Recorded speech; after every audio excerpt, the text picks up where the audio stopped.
The morning I found my sister's handwriting on a diner napkin 3 states away, I dropped to my knees in the gravel parking lot and screamed her name into the wind, because for 10 years I had believed Charlotte Hollis was dead, and in that single instant I understood she had been alive the entire time, running from a home that had broken her heart, and from a sister who never chased after her fast enough.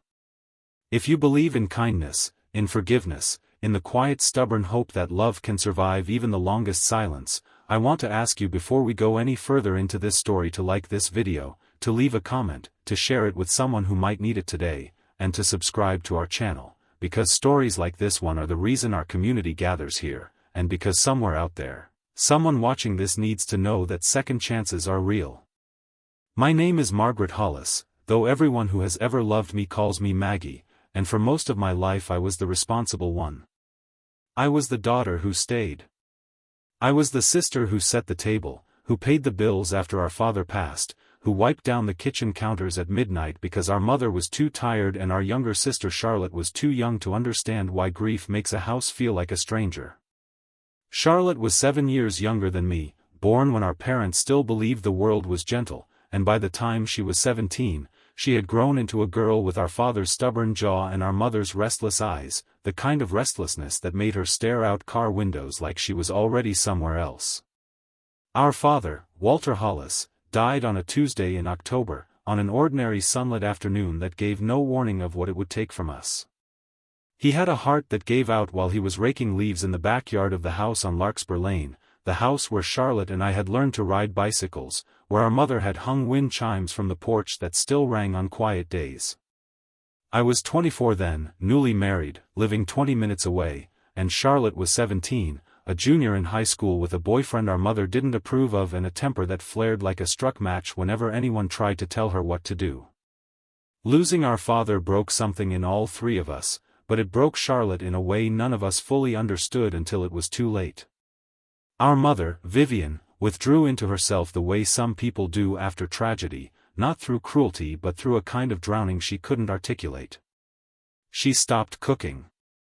She stopped answering the phone. She sat by the window some afternoons and simply watched the street, as though she expected our father to walk up the driveway again. I tried to fill the gap, driving over most days after work, cooking dinner, helping Charlotte with homework she'd stopped caring about, but I was building my own life too, and I did not see, or perhaps I did not want to see, how much my sister was suffering in silence. She stopped talking about our father entirely. She stopped bringing friends home. She started staying out past curfew, and when our mother confronted her, the fights would erupt like summer storms, sudden and violent and over almost as quickly as they began, leaving wreckage behind that nobody cleaned up. The night everything changed, I wasn't even there. I heard about it secondhand, pieced together over years from fragments Charlotte's old friend Delia gave me, and from things our mother confessed only when she was dying. Charlotte and our mother had fought about the boyfriend, about grades, about the unbearable weight of grief that neither of them knew how to carry, and somewhere in the middle of that argument, our mother said words she would spend the rest of her life regretting, words about how Charlotte had never been easy, how she reminded her too much of everything that had gone wrong, how sometimes she wished things were different. She didn't mean it the way it sounded. Grief makes people say cruelties they don't believe, but a 17-year-old girl standing in a kitchen that still smelled like her dead father's aftershave does not have the wisdom yet to separate a mother's grief from a mother's truth. Charlotte grabbed her jacket and walked out the front door, and Delia told me years later that when she picked Charlotte up from the corner 2 blocks away, my sister was shaking, and all she said, over and over, staring out the window into the dark, was, "Take me anywhere but home." Delia drove her to a friend's house that night, thinking it would blow over by morning the way teenage storms usually do. But Charlotte didn't go home the next day. Or the day after. She called our mother once, a short, angry call that ended in more tears, and then the calls stopped. She was 17, old enough to disappear into the cracks of a country that doesn't ask too many questions of runaways, and young enough that when the police were finally called 2 weeks later, they treated it, at first, as a teenage rebellion rather than a true disappearance, because Charlotte herself had told a friend she was choosing to leave. By the time our mother truly understood what had happened, by the time I dropped everything and started driving to bus stations and shelters with a photograph of my little sister clutched in my hand, Charlotte Hollis had already vanished into the wide, indifferent world, and she would stay gone for 10 years.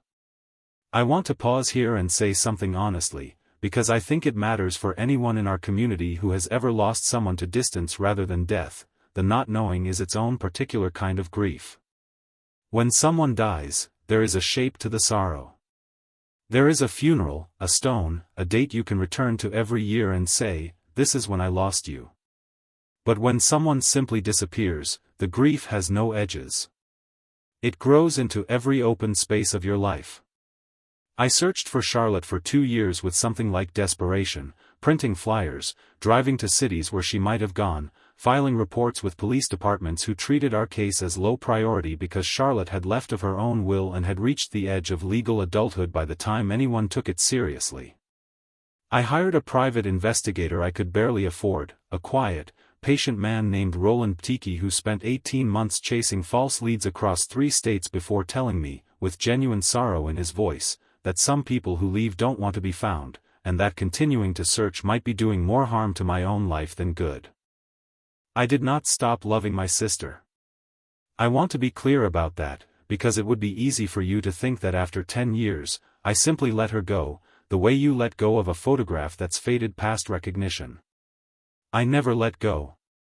But grief teaches you to carry weight differently over time, the way a muscle adapts to a burden it must hold forever.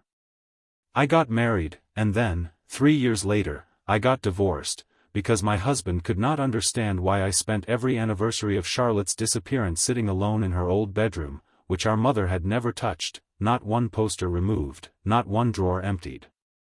I built a small life around the edges of my grief.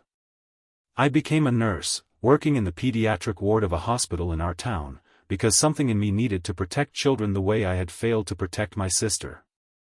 I moved back into the house on Larkspur Lane after our mother's health began declining, and I cared for her through the last 3 years of her life, and in the final months, when the cancer had taken most of her strength but none of her clarity, she asked me, again and again, to forgive her for what she had said to Charlotte that night.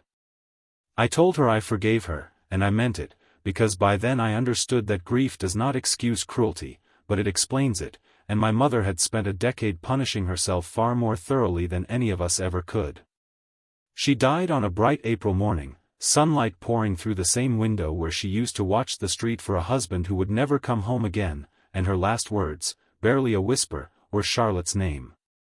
I buried my mother beside my father in the cemetery on the hill outside town, and I stood there afterward in my black dress, the only member of my immediate family left standing, and I made a promise to the both of them, and to myself, that I would not stop believing my sister was out there somewhere, alive, even if I never found her. 3 years passed after my mother's death. I turned 34.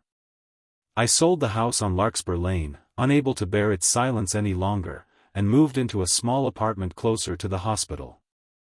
I kept one box from the old house, a box of Charlotte's things, her journals from middle school, a few photographs, the friendship bracelet I had made her when she was 8 years old and I was 15, back when the world still felt uncomplicated and our family still felt whole. I told myself I had made peace with not knowing. I told myself that some nights, staring at the ceiling of my apartment, and some mornings, drinking coffee alone before my shift, and I almost believed it. And then, on an ordinary Thursday in early June, everything changed, because of a diner napkin 3 states away. I want to explain how I came to be in that particular diner, in that particular town, because it will seem, to some of you, like fate, and to others like pure coincidence, and I have come to believe it was both. My closest friend from nursing school, a woman named Josephine Carver, was getting married in a small town called Millbrook, nearly 6 hours from where I lived, and she had asked me, months before, to be part of her small bridal party. I had said yes without hesitation, grateful for an excuse to think about something other than the anniversary of my mother's death, which always left me hollow for weeks afterward. Josephine's wedding was set for a Saturday in mid-June, and I drove out on the Thursday before, planning to spend a few quiet days helping her prepare, staying at a modest inn near the town square, the kind of place with hand-stitched quilts on every bed and a bell above the door that rang like something out of an old film. I stopped at a diner along the highway that Thursday afternoon, tired from the drive, craving coffee and something warm before I finished the last hour of the trip. The diner was called Maple and Vine, a squat brick building with red vinyl booths and a jukebox that hadn't worked, according to the waitress, since the Clinton administration. I sat near the window, ordered a coffee and a slice of pie I didn't finish, and let my mind wander the way it always did on long drives, drifting inevitably toward Charlotte, toward the version of her I still pictured in my mind, forever 17, forever standing in a doorway with her jacket in her hand. I noticed the napkin almost by accident. The booth I sat in had clearly not been wiped down properly, and tucked into the metal napkin dispenser, someone had left a folded paper napkin with handwriting on it, faded, smudged with what looked like old coffee rings. I don't know what compelled me to unfold it. Perhaps it was simple boredom, the restless habit of hands that need something to do while the mind works through old sorrow. But when I unfolded that napkin and saw the handwriting, my whole body went cold, because I would have recognized that handwriting anywhere, the particular slant of the letters, the way she always crossed her sevens with a small dash the way our father used to, a habit she'd copied from him without ever realizing it.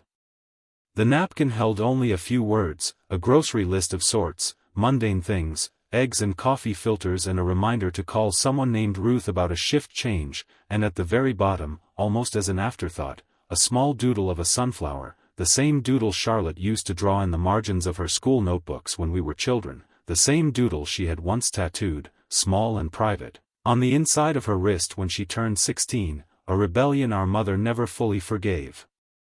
My hands were shaking so badly I nearly dropped my coffee cup. I called the waitress over, a heavy-set older woman with kind eyes and a name tag that read Donna, and I asked her, as steadily as I could manage, whether she recognized the handwriting, whether she knew who might have left this napkin behind. Donna squinted at it, turned it over in her hands, and told me it looked like Charlie's writing, said with the casual familiarity of someone who had seen it 100 times before. My heart nearly stopped in my chest. I asked her, my voice cracking despite every effort to keep it steady, who Charlie was, and Donna told me that Charlie Holt worked the early shift at the diner 3 days a week, a woman in her late 20s, quiet, kept to herself mostly, lived somewhere out past the old mill road. Holt. Not Hollis. A different last name entirely. My heart sank as quickly as it had leapt, because I told myself it was foolish, that handwriting can look similar, that sunflowers are common doodles, that I was a grieving woman desperate enough to see my sister's ghost in the loops of a stranger's grocery list. But something in me, some instinct sharpened by 10 years of searching, refused to let it go.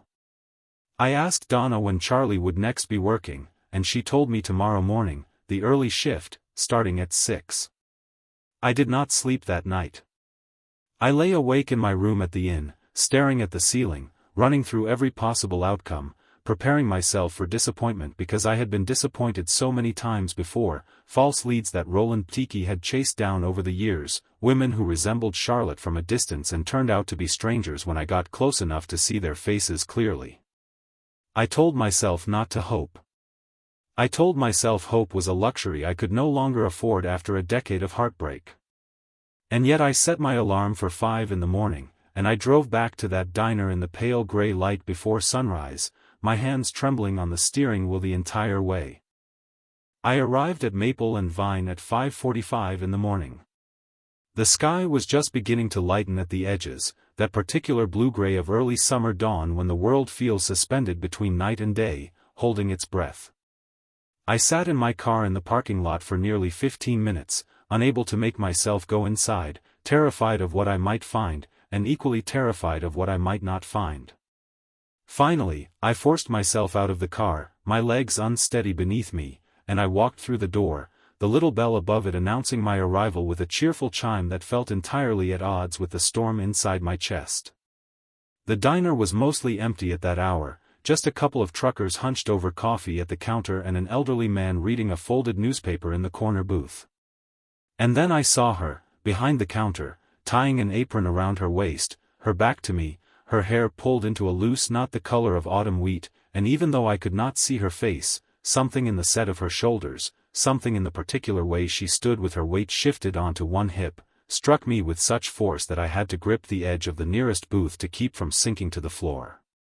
She turned around, and for one suspended moment, time itself seemed to stop entirely. She was 27 years old now, no longer the 17-year-old girl frozen in my memory, but the resemblance to our mother had deepened with age in a way that made my breath catch, the same high cheekbones, the same eyes the color of strong tea. There was a small scar above her left eyebrow that hadn't been there before, and her hands, when they stilled on the strings of her apron, were rougher than I remembered, the hands of someone who had worked hard for every single thing she had. But her eyes, when they finally met mine across that diner, were unmistakably my sister's eyes, and I watched those eyes widen, watched the coffee pot she'd been holding slip from her fingers and shatter against the tile floor, glass and hot coffee scattering everywhere as she stood frozen, staring at me as though she were looking at a ghost. "Maggie," she whispered, and hearing my name in her voice after 10 years of silence undid something in me completely. I don't remember crossing the diner floor. I don't remember stepping over the broken glass. I only remember suddenly having my arms around her, both of us sobbing, the truckers at the counter and the elderly man with his newspaper all staring in bewildered silence, Donna emerging from the kitchen with her hand pressed to her mouth, and neither Charlotte nor I caring at all who saw us, because after 10 years of silence, after a decade of searching and grieving and wondering, my sister was alive, and she was in my arms, and the sun was just beginning to rise through the diner's front windows, spilling gold across the linoleum floor like something out of a dream I had stopped allowing myself to have. We stood there for what felt like both an instant and an eternity, and when we finally pulled apart enough to look at each other properly, Charlotte's face was a wreck of tears and disbelief, and she kept touching my face with trembling fingers, as if she needed to confirm I was real, that this wasn't some cruel trick of exhaustion or grief. Donna, ever practical despite the tears streaming down her own cheeks, ushered us into the back office, gave Charlotte the rest of the day off without a second thought, and brought us 2 cups of coffee that neither of us touched, because we were too busy staring at each other, too afraid that if we looked away even for a moment, the other person might vanish again. Charlotte told me everything that morning, sitting across from me in that cramped back office that smelled of old coffee grounds and cardboard boxes, the words pouring out of her like water finally breaking through a dam that had held for 10 long years. She told me that after Delia dropped her off that terrible night, she had drifted for months, staying with different friends, taking odd jobs, too proud and too wounded to come home, telling herself every single day that she would go back tomorrow, and then tomorrow becoming a week, becoming a month, becoming a year, until the shame of having stayed away so long became its own prison, a wall she built brick by brick with every day of silence, until eventually the wall grew so tall she couldn't imagine finding a way back over it. She had ended up, eventually, 3 states away, in this small town called Millbrook, almost by accident, following a boyfriend who turned out to be far less kind than she deserved, a relationship that lasted only 8 difficult months before she found the courage to leave him too. But by then she had found something unexpected in Millbrook, a community that didn't know her past, that saw her only as she was in the present, a hard-working young woman willing to take any job that paid honest wages. She had changed her last name legally, she told me, not to erase us, not to erase our family, but because Hollis had become, in her mind, inseparable from that night in the kitchen, from the words our mother had said, from a version of herself that felt too broken to carry forward. Holt was her middle name, our grandmother's maiden name, and taking it had felt, at the time, like the only way she could survive stepping into a new life. She asked about our mother almost immediately, her voice small and frightened, like a child bracing for punishment, and I had to tell her, gently as I could, that our mother had passed 3 years ago, that cancer had taken her slowly over the final year of her life, and that her very last word, whispered with the last of her strength, had been Charlotte's name. My sister broke down completely at this news, grief and guilt crashing over her in waves, and she kept repeating that she should have come home sooner, that she had robbed herself of the chance to say goodbye, to ask forgiveness, to hear our mother's voice one final time. I held her through this, the way I used to hold her when she was small and frightened of thunderstorms, and I told her the truth, which was that our mother had spent every single day of those 10 years hoping Charlotte would walk back through the door, that she had never stopped loving her, not for one single moment, and that the words she'd said that terrible night had haunted her far more than they had ever defined her. I told Charlotte, too, about the search, about the flyers and the police reports and Roland Tiki and his 18 months of dead-end leads, about how I had never once, in 10 years, allowed myself to fully believe she was gone forever, even when logic and grief and exhaustion urged me to. I told her about selling the house on Larkspur Lane, about keeping one box of her belongings, about the friendship bracelet from when she was 8 and I was 15 that I still had, tucked away in a drawer in my apartment. Charlotte cried harder at this than at almost anything else, overwhelmed by the realization that she had been loved and missed and searched for with such persistence across all those silent years, that her absence had never once felt, to us, like abandonment we accepted, but like a wound we carried every single day, waiting for it to heal in the only way it ever could. We spent that entire day together, walking through the streets of Millbrook as the June sun climbed higher into a cloudless sky, and Charlotte showed me the small life she had built for herself in the years since she'd run away. She showed me the modest apartment above a hardware store where she'd lived for the past 4 years, decorated sparsely but with obvious care, a few framed photographs of friends she'd made in Millbrook, a shelf of paperback novels with cracked spines from repeated reading, a small potted sunflower on the windowsill that she told me, with a watery laugh, she had been growing since she was 19 years old. Moving it from apartment to apartment like a talisman, a small stubborn piece of home. She had refused to let go of even when she refused to let herself go home. She introduced me to the friends she had made, people who had become, in the absence of her real family, a kind of chosen family of their own, a mechanic named Terence who had taught her how to change her own oil and fix a leaking faucet, an older woman named Prudence who ran the town's only bookshop and who Charlotte credited with keeping her sane during the loneliest years, a young mother named Isla who lived down the hall and had become something like a sister to her in the years since. Watching Charlotte move through this town, greeted warmly by nearly everyone she passed, I understood something I hadn't fully grasped before, that my sister had not simply disappeared into nothing during those 10 years. She had survived. She had built something real, even in her exile, even carrying the weight of guilt and shame that had kept her from coming home. And though it broke my heart to know she had done all of this without us, without her real family beside her, I also felt a fierce and unexpected pride in the woman she had become, resilient in ways that 17-year-old girls standing in our kitchen could never have imagined she would need to be. As the afternoon wore on, Charlotte grew quieter, and I could see the guilt beginning to press down on her again, the weight of 10 lost years settling over her shoulders like a physical thing. She asked me, finally, sitting on a bench in the town square with the June sun warm on our faces, whether I could ever truly forgive her for staying away so long, for letting me believe, for years at a time, that she might be dead, for missing our mother's final years, for missing so much of my own life, my marriage and my divorce and every ordinary Tuesday that had passed without her in it. I took her hand, the way I used to when we were children crossing busy streets, and I told her the truth, which was that forgiveness was not something I had been withholding, waiting for her to earn it. I had forgiven her, in my heart, more times than I could count, on every anniversary of her disappearance, on every night I lay awake wondering where she was, because loving someone means forgiving them before they even ask, means holding space for them to come home no matter how long the road takes. I told her, too, something I had come to understand slowly over the years of my mother's illness and death, which was that our family's silence had never been Charlotte's failure alone.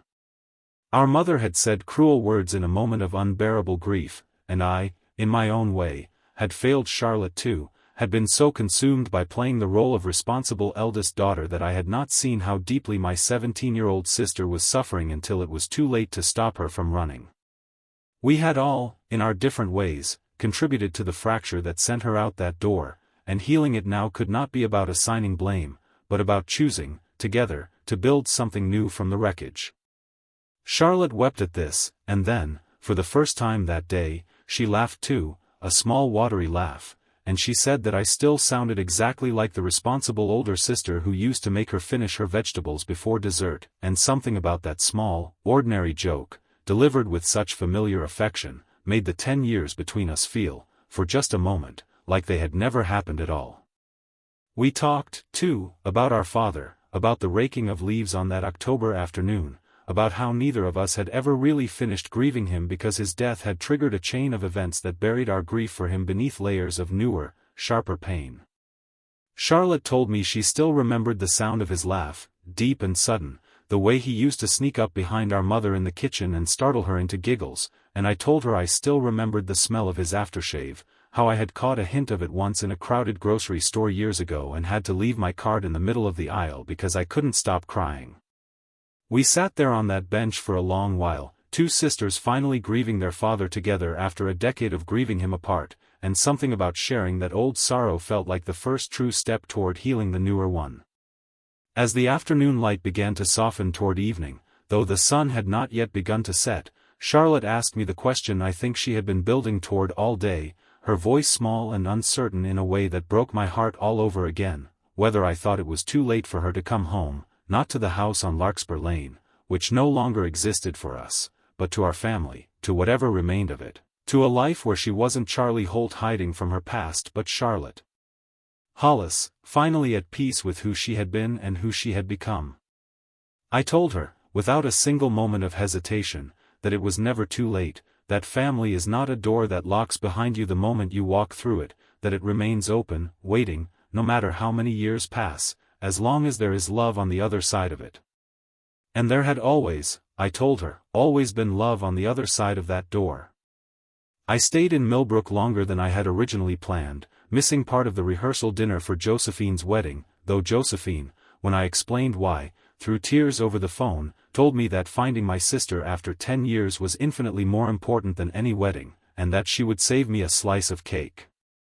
Charlotte and I spent 2 more days together in that small town, walking its streets, sharing meals, slowly rebuilding a decade of shared history through 1,000 small conversations. She told me about the jobs she'd worked, the friendships she'd formed and lost, the version of herself she had slowly built up from nothing after leaving that terrible night with only the clothes on her back and a broken heart she didn't yet know how to mend. I told her about my career in pediatric nursing, about the marriage that hadn't worked out, about caring for our mother through her final illness, about the strange, hollow peace of selling the only house we had ever called home. On the 3rd morning, before I finally had to return for the last day of Josephine's wedding preparations, Charlotte and I walked together to the edge of town, where a small hill overlooked the valley below, wildflowers scattered across the slope in loose, unplanned patterns, and we watched the sun climb fully into the sky, warming the earth, chasing away the last cool shadows of dawn. Charlotte told me she wanted to come home properly, not just for a visit but for good, to leave behind the life of Charlie Holt and reclaim, slowly and carefully, the life of Charlotte Hollis, sister and daughter and, she hoped, someday again, a woman who belonged somewhere without having to hide from her own history. She told me she had already spoken to Donna at the diner, and to Prudence at the bookshop, and to her small chosen family in Millbrook, about the possibility of leaving, and though it broke something in her to imagine saying goodbye to the people who had helped her survive the loneliest decade of her life, she said she finally understood something she hadn't been able to see for 10 years. That healing does not mean staying hidden forever in the place where you rebuilt yourself. Sometimes healing means having the courage to carry that rebuilt self back home. If this story is touching something in you the way it has touched me in the telling of it, I want to ask you gently to pause for a moment and leave a comment below about the lesson or the emotion this story has stirred in you, because our community grows stronger every single time we share these reflections with one another, and because somewhere in the comments below, someone else who is carrying a similar grief, waiting for a similar reunion, might find comfort in knowing they are not alone. Charlotte moved back within 2 months, giving proper notice at the diner, saying tearful goodbyes to Terence and Prudence and Isla, who promised to visit and who did, eventually, becoming, over the following years, a part of our extended family in ways none of us could have predicted that first tearful morning in the diner.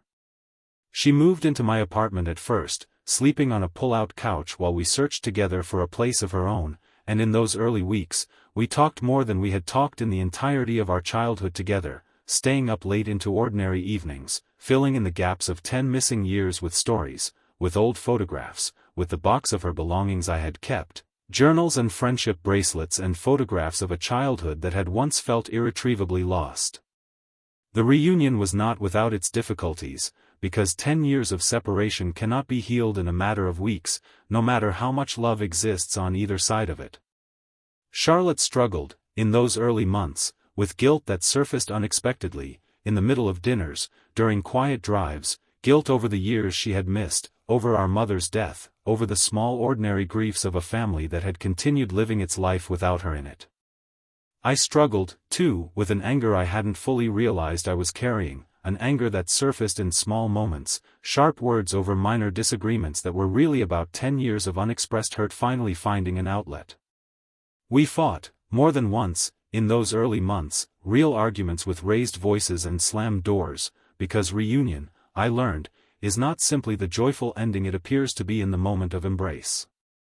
It is the beginning of a much longer, harder work, the work of actually rebuilding trust, day by day, disagreement by disagreement, forgiveness by forgiveness. But we did the work, because we both wanted, more than anything, for it to succeed. We went, together, to a family therapist named Dr. Adeline Foss, a soft-spoken woman with an office full of plants who helped us understand that reunion and healing are not the same thing, that finding each other again was only the first step of a much longer journey, and that the anger and guilt surfacing between us were not signs of failure but signs that we were finally safe enough with each other to feel them honestly, rather than burying them the way our family had always buried its hardest emotions. Slowly, over the following year, the sharp edges between us began to soften. Charlotte found a job as a veterinary assistant, discovering a genuine love for caring for animals that had begun, she told me, during her years in Millbrook, when a stray dog had once wandered into her life during a particularly lonely winter and stayed with her for 3 years until it passed away peacefully in her arms.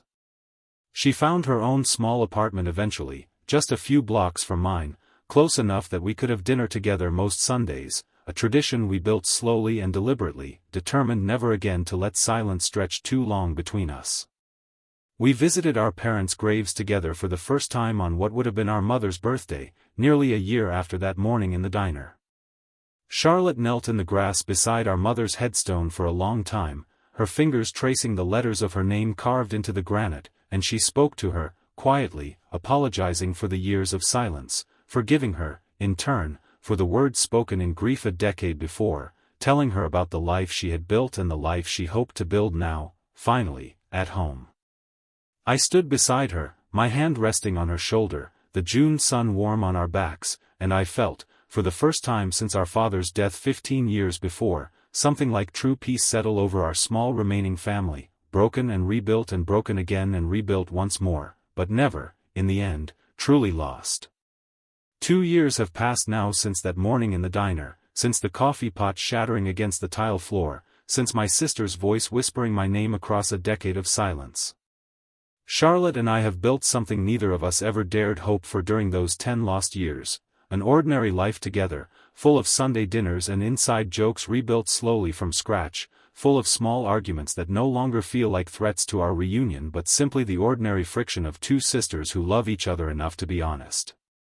She has told me, more than once, that the moment she looked up from behind that diner counter and saw me standing there in the early morning light, she felt, for the first time in 10 years, like she was finally allowed to stop running, like the weight of shame she had carried for a decade had finally found somewhere safe to set itself down. I think often about that napkin, folded and forgotten in a metal dispenser in a roadside diner 3 states from home, about the improbable chance of my hands finding it among 1,000 other napkins, about the sunflower doodled in its corner, the same stubborn flower Charlotte has grown on every windowsill of every home she has ever lived in since she was 19 years old, a small persistent symbol, I have come to believe, of a heart that never truly stopped reaching toward the light, even during its longest years in shadow. I do not believe in fate the way some people do, in grand cosmic designs that orchestrate every small event toward some predetermined purpose. But I believe, now, in something quieter and perhaps more powerful. I believe that love, when it is real, when it is patient enough and stubborn enough, finds its way back to itself eventually, through whatever strange and winding path it must take, whether that path leads through a decade of silence or through a chance napkin in a diner none of us ever meant to visit. If this story has touched your heart today, if it has reminded you of your own family, your own losses, your own hope for reunion or reconciliation, I want to ask you, sincerely, to like this video, to leave a meaningful comment below sharing what this story meant to you, to share it with someone in your life who might need a reminder today that it is never too late for forgiveness, never too late for a second chance, and to subscribe to our channel so that you never miss another story like this one, because our community was built on exactly this kind of hope, and every single one of you who joins us makes this family a little bit stronger. Charlotte still keeps a sunflower on her windowsill, and every June, on the anniversary of that morning in the diner, the two of us drive back to Millbrook together, to Maple and Vine, to sit in the same booth where I once found her handwriting on a forgotten napkin, and we order coffee and pie, and we say hello to Donna, who still works there, who still tears up every single time she sees us walk through that door together.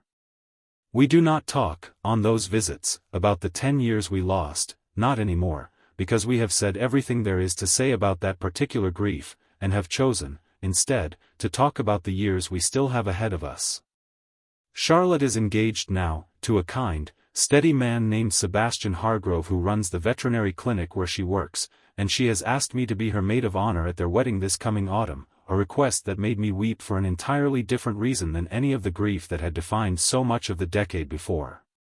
Our family, broken by a single terrible night 15 years ago, has slowly, patiently, rebuilt itself into something whole again, not the same shape it once was, because grief and time change the shape of every family they touch, but whole nonetheless, held together by a love that never once, not for a single day across those 10 silent years, truly let go. I think about my mother often, about her final whispered word, my sister's name, spoken with the last of her strength on a bright April morning, and I choose to believe, because it comforts me to believe it, that some part of her knew, even then, that Charlotte would find her way home eventually, that the door our mother had spent 10 years wishing she could open again would someday swing wide, letting in the morning light, letting in her daughter, letting in, at long last, the forgiveness and the peace that grief had denied her for so long. I choose to believe that love like that never truly ends, that it simply waits, patient and stubborn as a sunflower on a windowsill, for the sunrise that will finally bring it home. Thank you for staying with me through this story today. If it moved you even a little, please take a moment to like this video, to share your thoughts in the comments below, to pass this story along to someone in your own life who needs to hear that second chances are real, and to subscribe to our channel, because it is you, our viewers, our extended family, who make gathering here every single day worthwhile. Until next time, I hope you carry a little more hope with you, a little more patience for the people you love, and a little more faith that no matter how long the silence, no matter how many years pass, the people who truly belong to us can always, always find their way home.